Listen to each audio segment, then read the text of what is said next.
ಶಹಾಪುರ ಬೈಲೊಂಗಲ್ ಆಮೇಲೆ ಕಿತ್ತೂರು ರೈತರಿಗೆ ಮನವಿ ಏನಂದರೆ ನಿಮ್ಮ ಕಬ್ಬ ನಿಮ್ಮ ಹೊಲ ನಿಮ್ಮ ಫ್ಯಾಕ್ಟ್ರಿ ನಿಮ್ಮ ಹೋಟು ನಿಮ್ಮ ಅಧಿಕಾರ ನೀವು ಹಾಕಿ ನೀವೇ ಉಳಿಸ್ಕೋಬೇಕು ನೋಡಿ. ರಾತ್ರಿ 2 ವರ್ಷ ರೈತರು ಹೋರಾಟಿ ಭ್ರಷ್ಟಾಚಾರದಿಂದ ಲೋಕಾಯುಕ್ತಕ್ಕೆ ಹೋಗಿ ಆ ಫ್ಯಾಕ್ಟ್ರಿ ಉಳಿಸಿದ್ದಾರೆ.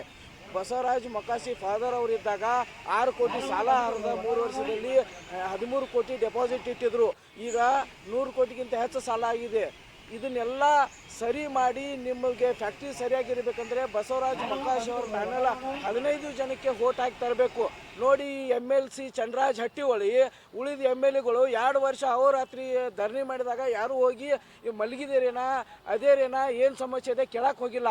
ಈಗ ಫ್ಯಾಕ್ಟ್ರಿಗೆ ಹೋಗಿ ಚುನಾವಣೆಗೆ ನಿಂತು ಗೆದ್ದು ಏನು ಮಾಡೋರು ಅಂದ್ರೆ ಅವ್ರು ಅಕ್ಕಪಕ್ಕ ಫ್ಯಾಕ್ಟ್ರಿ ಇದೆಲ್ಲ ಇಲ್ಲಿ ಬಿಲ್ ಹಚ್ಚಿ ಅಲ್ಲಿ ಮಷಿನರಿ ಕಳೋದು, ಅಲ್ಲಿ 2 ನಂಬರ್ ಮಷಿನರಿ ಇಲ್ಲಿ ಹಚ್ಚೋದು, ಹಿಂಗೆ ಮಾಡಿ ಅದು ಫ್ಯಾಕ್ಟ್ರಿ ಮುಗಿಸಕ್ಕೆ ನೋಡ್ತಾ ಇದಾರೆ. 200 ಎಕರೆ ಹೆಚ್ಚು ಜಾಗ ಇದೆ ಮೇನ್ ರೋಡ್ಗೆ ಹೆಚ್ಚು. ಆ ಜಾಗ ಈ ಚಂದ್ರರಾಜ್ ಹಟ್ಟಿಹೊಳಿ ಅವರು ಉಳಿದ ಟೀಮ್ ಎಲ್ಲ ಖಬರ್ಸಕ್ಕೆ ನೋಡ್ತಾ ಇದ್ದಾರೆ.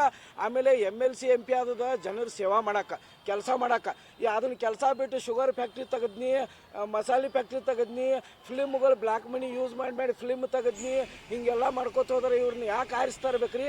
ಇವ್ರನ್ನೆಲ್ಲ ಮುಂದೆ ಬರೋ ಎಲೆಕ್ಷನ್ದಾಗ ಮಣಿ ಕುಣಿಸ್ಬೇಕು. ಆಮೇಲೆ ಈ ಶುಗರ್ ಫ್ಯಾಕ್ಟ್ರಿ ರೈತರನ್ನ ಆರಿಸ್ತಾ ಇರಲಿಲ್ಲ ಅಂದ್ರೆ ಕಣ್ಣೀರು ಹಾಕಬೇಕಾಗ್ತೈತಿ. ಇದು ಫ್ಯಾಕ್ಟ್ರಿ ಬಂದ್ ಮಾಡಿ ಖಾಸಗೀಕರಣ ಮಾಡ್ಕೊಂಡು ಅವ್ರ ಮನಿ ತುಂಬ್ಕೋತಾರ. ನೇರವಾಗಿ ಹೇಳ್ತಾ ಇದ್ದೇನೆ, ರೈತರೇ ನೀವು ಓಟ್ ಹಾಕಿ ಅವ್ರನ್ನ ಗೆಲ್ಲಿಸಿರಂದ್ರೆ ನಿಮಗಾಗಿ ನೀವೇ ಮೋಸ ಮಾಡ್ಕೊಂಡು ನಿಮಗೆ ಪ್ರಾಬ್ಲಮ್ ಮಾಡ್ಕೋತಾರೆ ಅಂತ ವಿನಂತಿ ಮಾಡ್ತೀನಿ ರೈತರಲ್ಲಿ.